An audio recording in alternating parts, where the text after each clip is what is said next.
I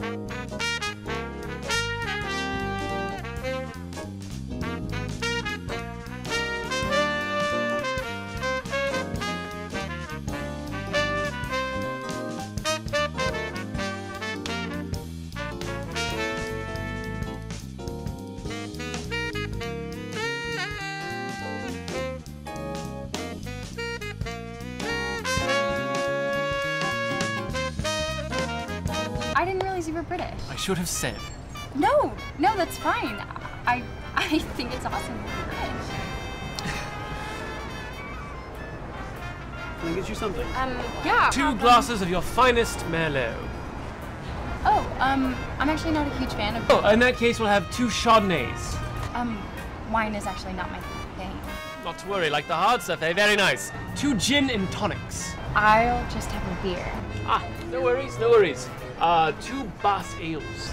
A Bud Light is fine. Bud Light, is it? A bit like drinking a pint of water, wouldn't you say? Fair enough. A Bud Light from a lady, and you, kind sir. Sally up to that plastic fountain with the spirit of the UK plastered across it by way of 1 Bass ale. Drop some of God's nectar in that glass, and trot it on over whenever it's convenient. Righto. And for us? I'm not really a tequila shot kind of person. Pity.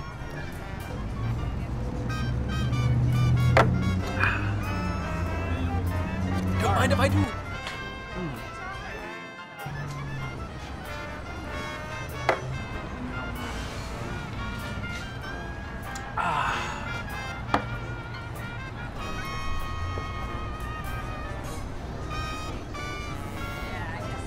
This place has a prime rib. Melts in your mouth. Not a prime rib person.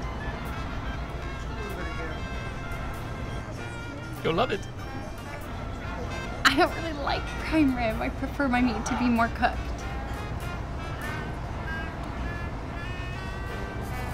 Well, the prime rib here is cooked not a second longer or shorter than it needs Let's to just be. say I'm gonna get something else. I understand that, but the prime rib, particularly in this establishment. The answer's no. Really missing out.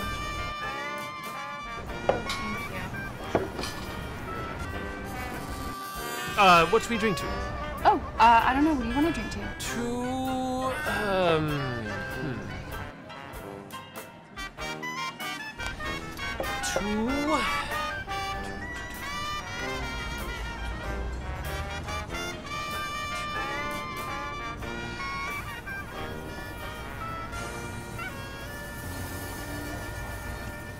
To the world! Oh, yep, to the world. Cheers! Cheers.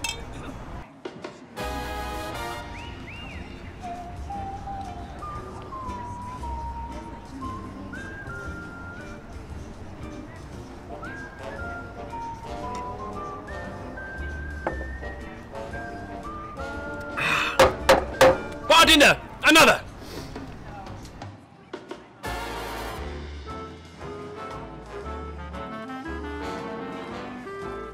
Are you ready to order? You're ready for a big plate of your delicious prime rib, mate.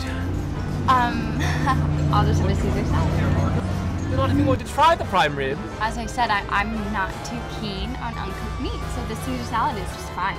Not even a nibble. You know, I don't understand this weird obsession that you have with prime rib, but let's just not talk about it anymore, okay? Of course. Not a problem. Understood. However, if I might just suggest, if you were to try a plate of the prime rib, and then if you don't like it, I'll finish it for you. I'll have a Caesar's. Caesar salad. Thank you. Doing a bit of light reading there, are we? Oh, Les Miserables. Yeah, you know, I never read the book, so I decided it was time. What a fantastic musical. Exactly, everyone knows the musical, but I'd never read the book. I dreamed a dream in time gone by, when hope was high and life worth living. Yeah, it's a I great dreamed song. that love would never die. Jeremy, it's a great song. I dreamed that God would be forgiving me. Jeremy, I like that song a lot. I love it, But the especially when it's tigers being sung come at on a night, stage. with their voices soft as thunder. as they tear your hope apart. Jeremy. Do you hear the people singing the song of angry men? It is a music of a people who will not be slaves Jeremy, again. no, we don't It is a really- we music don't of need a to people sing who right will now. not be. Hey, Jeremy. When the beating of your heart echoes the Jeremy, beating of the drum, don't need to that sing is right a now. life. The Please. life when tomorrow comes. Jeremy, that's enough! Enough!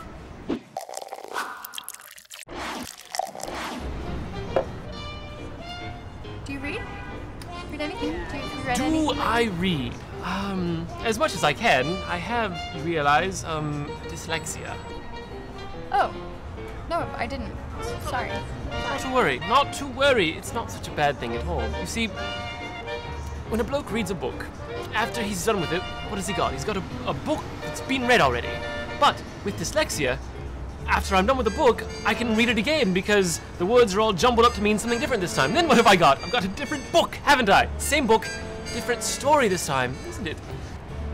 That's not how dyslexia works. Oh, it's how mine works. No, I minored in special education and that's not how dyslexia works. I studied it. You studied normal dyslexia, probably, not voluntary dyslexia. Voluntary dyslexia, what is that?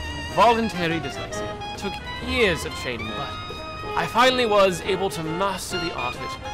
I can turn my dyslexia on and off, just like a light switch. precisely. Alright, so let me get this straight. You trained yourself to read a book, then turn on your voluntary dyslexia so that when you read it again, the words are all jumbled up. And it makes sense to you when it's all re-jumbled. Now you've got it! Okay, that doesn't make any sense. That's impossible. With all due respect, you're mistaken. It's done through meditation, a quite common practice of Buddhism. Okay, well, guess what, Jeremy? I have been a practicing Buddhist for 8 years. Not once has anyone ever mentioned to me voluntary dyslexia. Yes, you practice Buddhism. Buddhism. Yes. There you go. I was referring to Buddhism. Boodizm. Oh, there is no such thing as Buddhism. Boodizm. There most certainly is. It's the national religion of India. The national religion of India is Hinduism. The national religion of India, India, is Hinduism.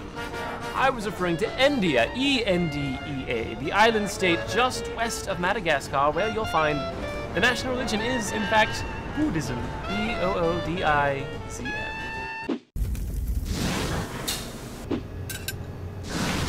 Here we are. I have 2 plates of prime rib. I ordered a Caesar salad. I hope you don't mind. I signaled the waiter to cancel your order because I didn't want you to miss out on the delicious prime rib.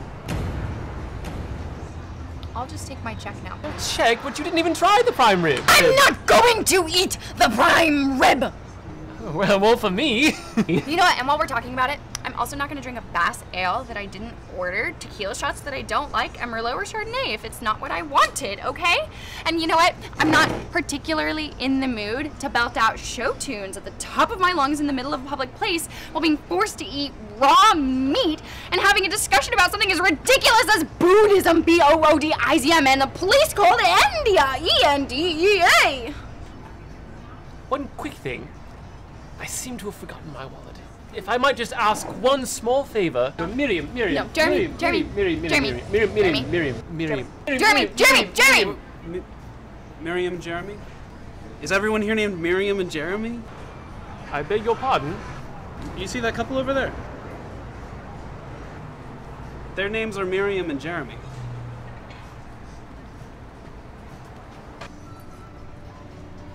Your name is Miriam Friedman, correct? No, I'm Miriam Gladstone.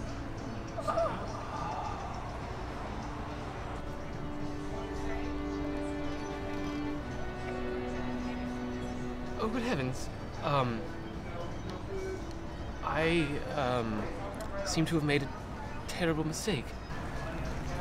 It would appear that I've perhaps I've sat at the wrong table and made the wrong person feel somewhat very uncomfortable. Where to begin?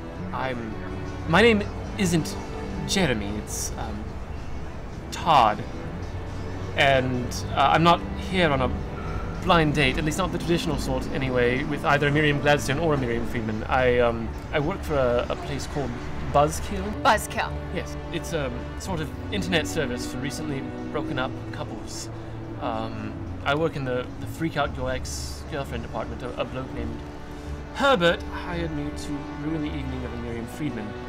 You work for Buzzkill. And another thing, I'm not actually British. The accent is sort of part of the routine that I do. I'm really, really sorry. I apologize. I'm just gonna go. It was lovely to meet you. You seem like a lovely person. Wait. I work for Buzzkill too. Yeah. What? Yeah. My name's Michelle. I work in the manic depressive codependent psycho first date department. Some girl named Jet hired me to freak out her ex-boyfriend. Yeah. You work for Buzzkill. And you know, if we'd gotten along, I was supposed to throw a crying tantrum in the middle of the day and call you a crazy stalker. We must have gotten the wrong numbers. This is the third time this week. This is ridiculous. I'm gonna call Brooke and have a very strongly worded conversation with her. I'm so sorry. And I have a confession. I actually am British. No, like, you're from Britain. Great Britain, as I imagine most Brits are. Yeah. We've absolutely made fools of ourselves this afternoon. Yeah, but it was really nice meeting you. Michelle. It's me. It looks like our actual targets are actually getting along pretty nicely, and we may have missed the boat today. Are you doing anything right now? No, not really. And I have to say, I'm quite keen on a man who buys his lady drink. Well, what do you actually like? Oh, preferably something old school, maybe Sam Adams. Perfect. Waiter, 2 Sam Adams, please. Also, I do have my wallet, by the way. I'm Michelle Parker. Michelle Parker. Let me introduce myself. I am Todd Lowenstein. It's a pleasure to meet you. Hello. Michelle, it's a really pretty name.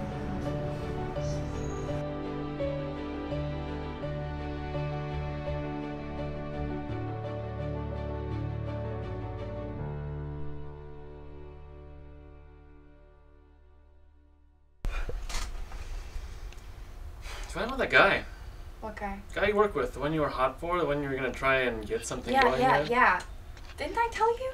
I think I would have remembered. We were in the break room chit-chatting, making some time. Turns out he's being transferred. He's moving to Toronto in 3 weeks. That's too bad. So you guys going out? Going out? Of course we're not going out. Why not? He's moving back to Toronto in 3 weeks. So go out, have a few laughs. This conversation is over. Fine. Fine what? Fine, so don't go out. See, this is the thing. You never just say fine and let it go. There's always a follow-up. So let's just spit it out and get it over with. You said the conversation is over. I agreed. I don't understand the controversy. But you do have to admit that there are a few options you may not have considered. I'm not going to start something romantic with some guy who's leaving the country in 3 weeks. Option 1 is don't go out because you may totally go for this guy just in time for him to leave town, so why start anything? Exactly my point. Option 2, you acknowledge the inevitable, but give it a whirl. Go out with this guy, have a fun time while it lasts, if need be. You both mutually agree not to let it get serious, not to get too attached. When all's said and done, worst case scenario is you guys can email and Facebook each other. You can't just artificially say it won't get serious. Either it will get serious or it won't. So to avoid the inevitable heartbreak, I can't go with option 1. Yes, but by acknowledging the potential of something that might be, you'll be leaving a loose end and you'll always be thinking of what might have been, which is why you have to go with option 2. On the other hand, by going with option number 2 as the lesser of 2 evils, I'll be getting into something I'll feel guilty about because ultimately I know the relationship will be doomed. And by acknowledging the fact that it might get serious, there will be that added pressure for it to actually get serious instead of actually allowing things to develop normally. So obviously I have to go with option 1. You're missing the bigger picture. What bigger picture? Let's say the two of you go out for a few nights. get along great, you keep going out. This guy decides not to move back to Toronto. You get married, you have kids. Suppose the kid you guys have does something incredible, like finds a cure to cancer, finds a solution for world peace. Millions of people potentially saved by your kid. But no, not you. You know it's bad enough you have to deny yourself a few lousy weeks of pleasure. You have to drag the rest of humanity down with you, all because you refuse to accept the obvious and go with option number 2. What are the odds that this guy and I are going to have a kid that finds a cure to cancer? 50-50. There's a 50-50 chance that this guy and I are going to go out, get married, have a kid, and our kid will find a cure to cancer or find a solution to world peace? Either it will happen or it won't. Where I come from, that's 50%. Okay, fine. Let's say we do go out. We get married. We have a kid that finds a cure to cancer and world peace. Now, there are going to be less people dying. The world gets overpopulated from people left over that didn't get killed by cancer or world wars. All natural resources get depleted and the entire human race gets snuffed out, all because I chose your option and go with option number 2. You're kidding yourself, because from all the people who would be saved from cancer or world peace, which your kid figured out a way to come up with, by the way, odds are that one of them would have figured out a way to colonize the moon or Mars or someplace, thereby reducing the world's population. Okay, fine. Suppose we do go out and we hate each other. We're like 2 coworkers who casually spend time with each other as friends because there's no pressure. But the second we're in a potentially romantic situation, we realize how much we can't stand each other. So now this great friendship gets destroyed along with any decent memory of any great moment we've had together. Great memory getting ruined. I'm talking about saving millions. Suppose we go further. Suppose we hate each other so much we drive each other nuts. We totally hate each other so much that in the restaurant we attack each other. Oh, come on. No, Mr. Worst Case Scenario, this gets bad.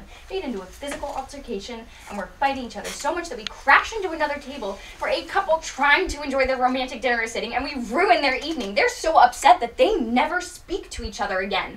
And if it hadn't been for my stupid date, which should have never happened in the first place, these 2 would have gone on to get married, become president and first lady, and in their time in the Oval Office completely brought an end to global climate change through alternative energy. How is he going to become president? He's from Toronto. Not my date, hers.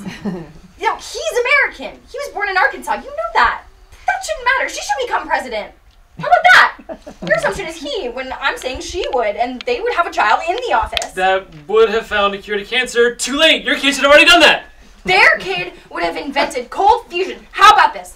One night, when I'm out with Mr. Canada, our anger at trying to keep together a doomed relationship gets so intense, we cross over. One of us lunges for a gun from a security guard and starts firing off shots, killing not only both of us, but some of the shrapnel flies away, hanging an innocent, pregnant woman about to give birth to a world leader who is going to not only solve the Israeli-Palestinian conflict, but also bring peace to the Middle East. None of that happens because your insane idea that this will somehow work out. Well, now you're just being plain silly, okay? Look, everything about option 1 is based on your own sense of futility. Everything about option 2 is based on an attitude, a positive attitude that something will happen, whether it be good or bad, as opposed to option 2, where nothing will happen.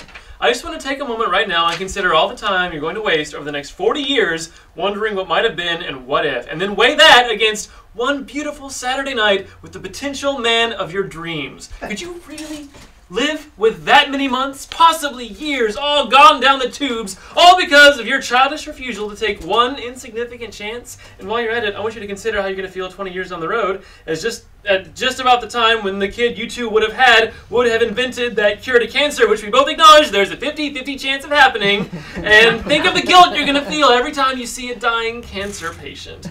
Also, consider the possibility that you'll be seeing this dying cancer patient while the 2 of you are hiding out in some nuclear bunker. A nuclear bunker made necessary by the fact that your kid wasn't around to come up with a solution for world peace. Holocaust of epic proportions, all brought about because of your narrow-mindedness. But what really disturbs me is not the loss of human life or the fate of the world. It's the constant speculation, the wondering, the guilt over the next 40 years, which will inevitably eat away at your soul little by little, bit by bit, as the disturbing facts start to really sink in and you begin to realize the irreversible consequences you may have put into motion through your own self-righteous, lethargic, bullshit apathy. So ask yourself this question. Was my inaction really worth selling my soul to Satan? Okay, I will ask the guy out the second I get home! You will? Yes! Under the completely ridiculous, no way in a million years chance it would ever happen chance that this guy and I go out, wind up getting married, have kids, and our kid figures out a way to cure cancer and solve world peace and colonize Mars, I will ask him out the second I get home. So you're gonna ask him out? Yes! I don't know what the hell for. He's leaving town in 3 weeks.